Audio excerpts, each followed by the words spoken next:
Shalom saudaraku yang dikasihi oleh Tuhan Yesus Kristus. Hari ini kita akan bersama-sama kembali lagi merenungkan kebenaran firman Tuhan. Nah, di dalam bagian ini kita akan merenungkan sebuah tema, yaitu diproses untuk bertumbuh. Ayat firman Tuhan yang melandasi bagian ini terambil dari Yohanes 15 ayatnya yang kedua. Firman Tuhan berkata demikian, "Setiap ranting padaku yang tidak berbuah dipotongnya, dan setiap ranting yang berbuah dibersihkannya, supaya ia lebih banyak berbuah." Saudaraku yang dikasihi Tuhan Yesus Kristus, kata proses itu gampang kita ucapkan, namun sulit menerima dan menjalaninya. Kita tahu bersama, emas murni itu mahal harganya. Oleh karena apa? Ia mengalami proses. Ia dibakar, ia dilebur, ia dipukul, ia dimurnikan. Sehingga apa? Ia menjadi berharga dan juga menjadi menarik. Nah, hidup kita sebagai orang Kristen juga pasti mengalami proses.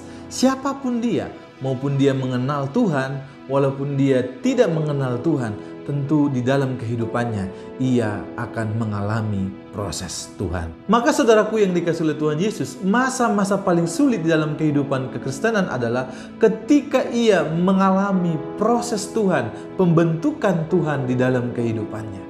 Lalu, apa definisi proses dari Yohanes 15 ayat 2? Mari kita perhatikan bersama-sama Alkitab kita. Yohanes 15 ayat 2, "Setiap ranting padaku yang tidak berbuah dipotongnya."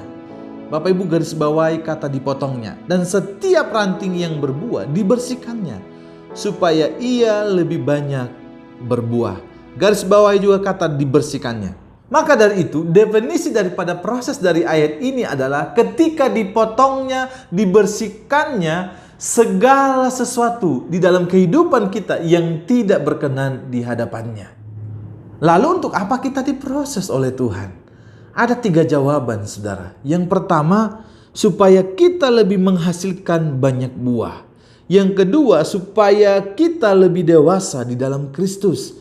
Yang ketiga, supaya semakin bertumbuh di dalam Kristus. Maka dari itu, saudaraku yang dikasihi oleh Tuhan Yesus, proses bukan untuk kita hindari, melainkan seharusnya kita setia menjalani setiap alur cerita yang sudah Tuhan buat. Dan kita akan bersama-sama meyakini bahwa akan indah pada waktunya. Jangan lari dari proses Tuhan.